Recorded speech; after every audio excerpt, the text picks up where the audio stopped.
অনিল, তুই এত রাতে? কত বছর পর তোকে আমি নিজের হাতে খাই দিলাম বলতো। আচ্ছা, তুই আমাকে ছেড়ে কি করে আছিস বলতো? এবার যাওয়ার সময় তোকে আমার সঙ্গে নিয়ে যাবো ভাবছি।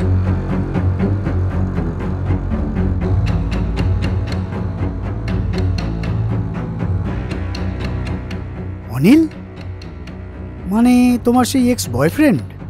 এবার যাও, গিয়ে ওর পাশে গিয়ে শুয়ে পড়ো। তোমাকে আমি আগেও বলেছি, ও শুধু আমার ভালো বন্ধু সুভাষ। তুমি আমাকে বোঝার চেষ্টা করো। থাক, আমি যা বোঝার বুঝে নিয়েছি।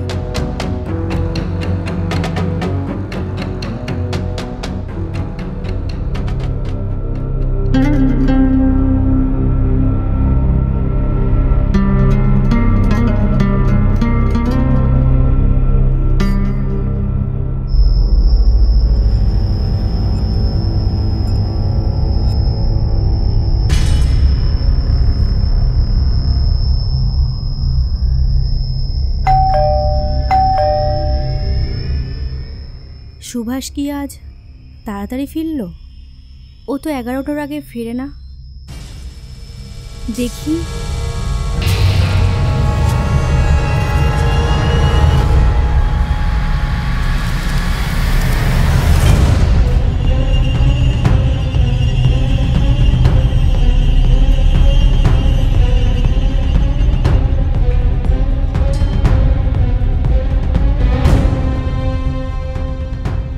অনিল, তুই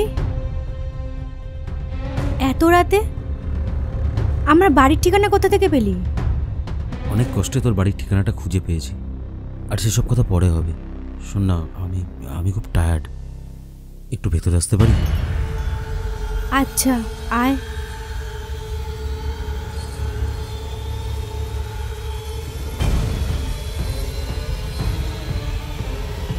লাগেজটা এখানে রাখবো? রাখ।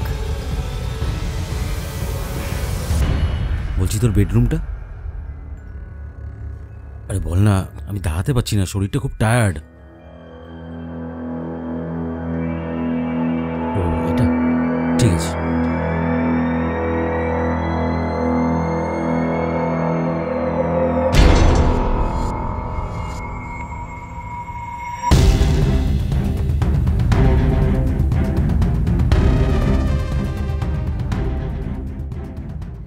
এখনই সুভাষ এসে যাবে। ও এসে যদি অনিলকে দেখে, তাহলে তো অশান্তির শেষ থাকবে না। আমি এখন কি করি?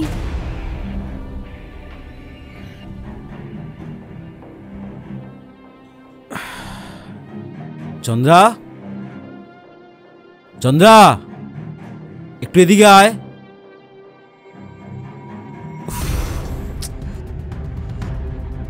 আবার আমাকে ডাকছে কেন? দূর বাবা।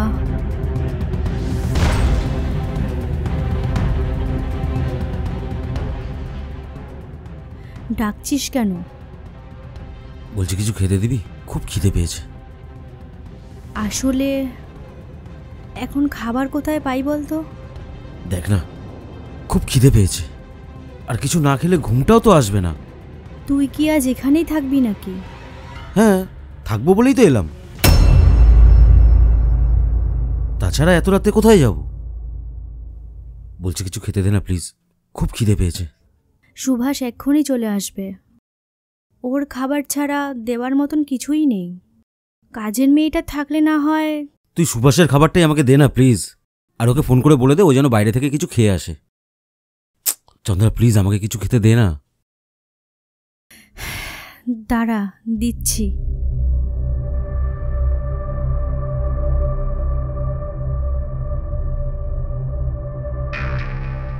কি করব এখন?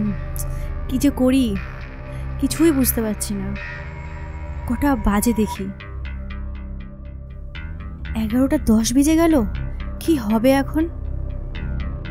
সুভাষ এসে যে কি করবে জানি না।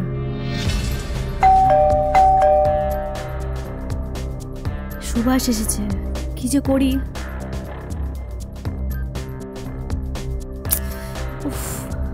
যা হবে হবে।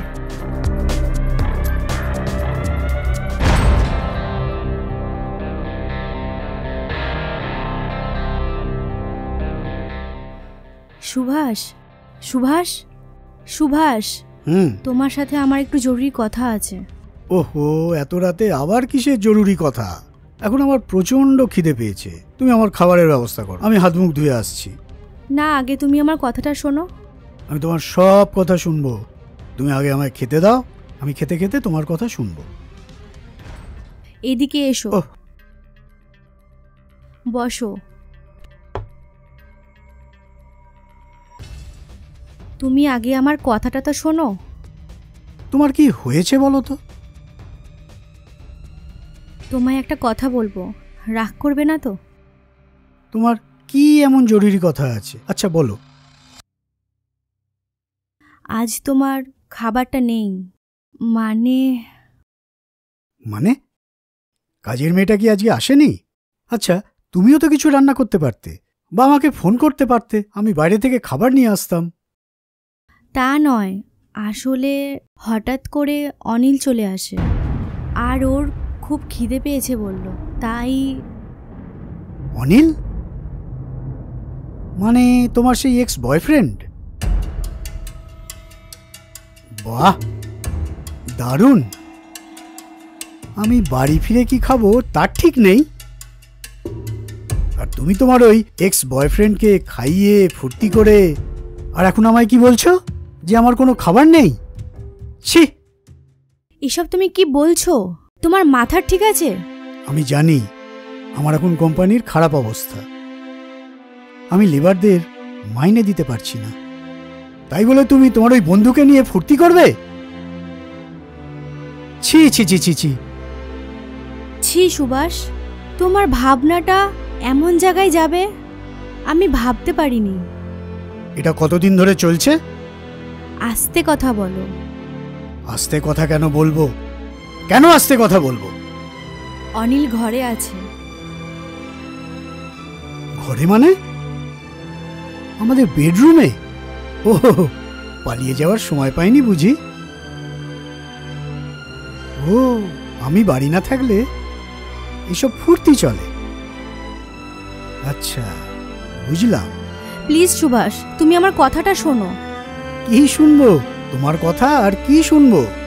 খেলা করার পর হাঁপিয়ে গিয়ে রেস্ট নিচ্ছে, এটাই বলবে তো? আমার কাছে অনিলের নাম্বার নেই, আর বিয়ের পর থেকে আজ পর্যন্ত ওর সাথে আমার কথাও হয়নি। অনিল শুধু আমার ভালো বন্ধু ছিল, আর কিছুই না। হ্যাঁ, সে তো দেখতেই পাচ্ছি। আমার সময়টা খারাপ যাচ্ছে বলে তুমি ওর সাথে চলে যাওয়ার রাস্তাটা ক্লিয়ার করে রাখছো। তুমি আমাকে বলতে দাও। একটু আগেই হঠাৎ করে ও এখানে আসে।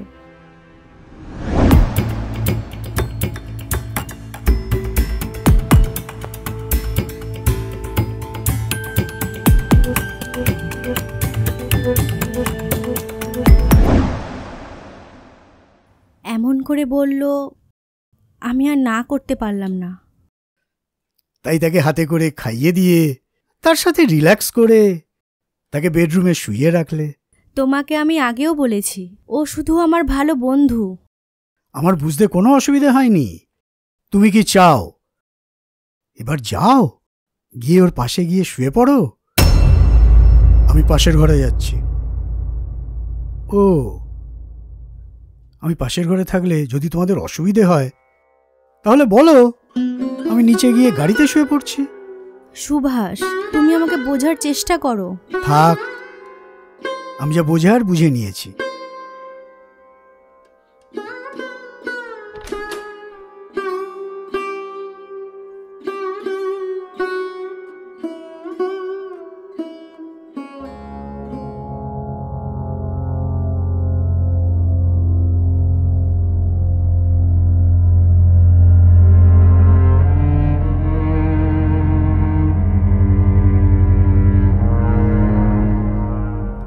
চন্দ্রা কি তাহলে আমাকে ছেড়ে চলে যাবে?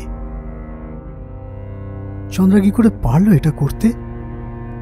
কি করে পারলো?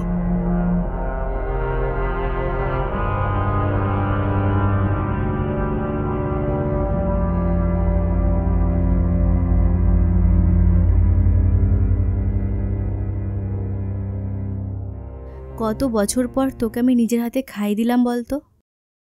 সে তো অনেক যুগ হয়ে গেছে। আচ্ছা, তুই আমাকে ছেড়ে কি করে আছিস বলতো? কি করব বল, তুই বিদেশে চলে গেলি আর বাবা মামাকে বিয়ে দিয়ে দিল।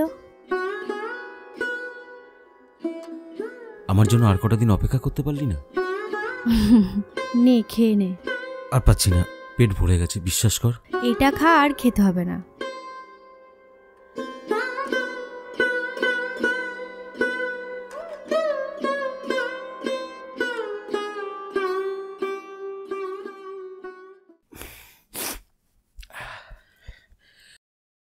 এবার যাওয়ার সময় তোকে আমার সঙ্গে নিয়ে যাব ভাবছি।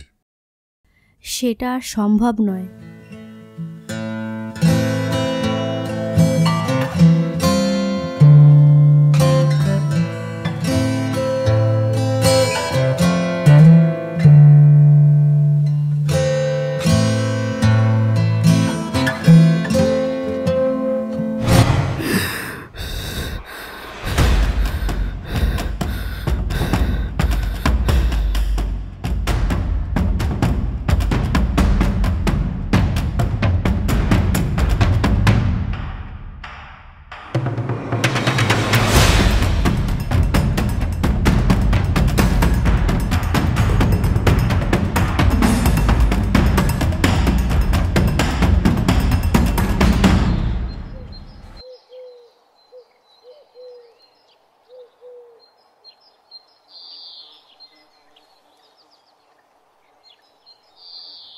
গুড মর্নিং সুভাষ দা।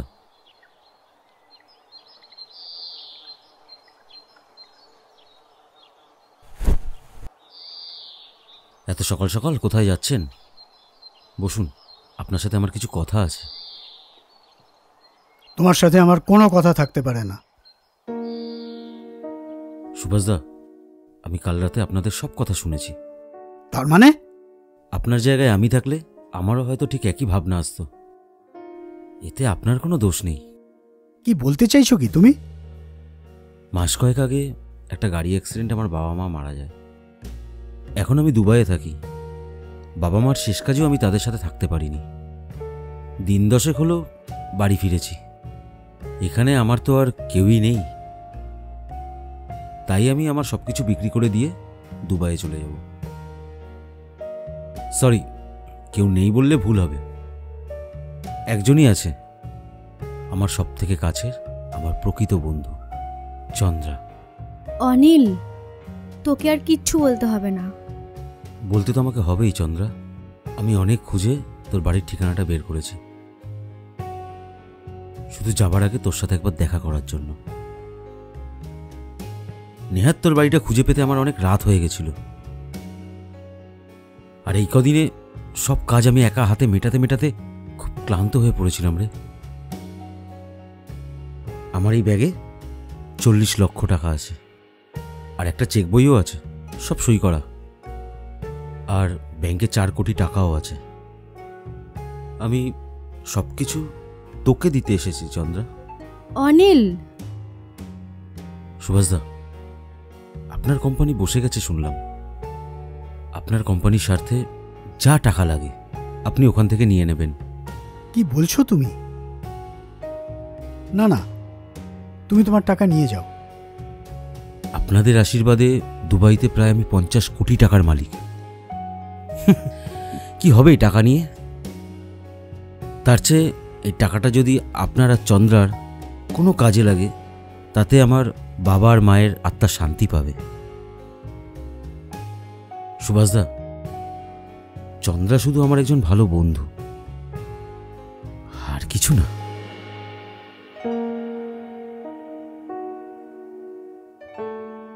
অনিল, তুমি আমায় ক্ষমা করে দিও। আমি তোমায় ভুল বুঝেছিলাম।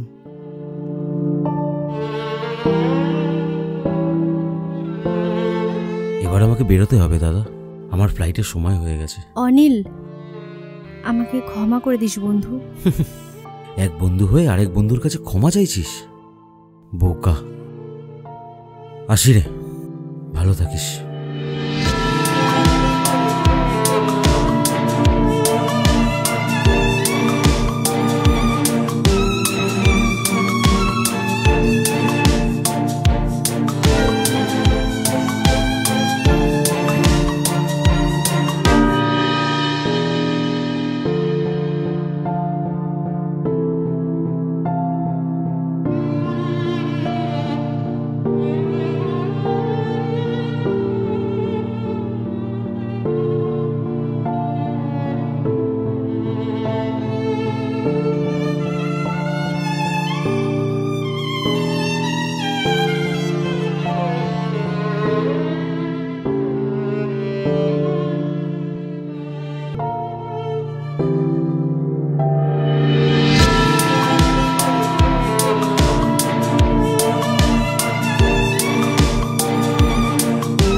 ভিডিওটি কেমন লাগলো অবশ্যই কমেন্টে আপনাদের মতামত জানাবেন।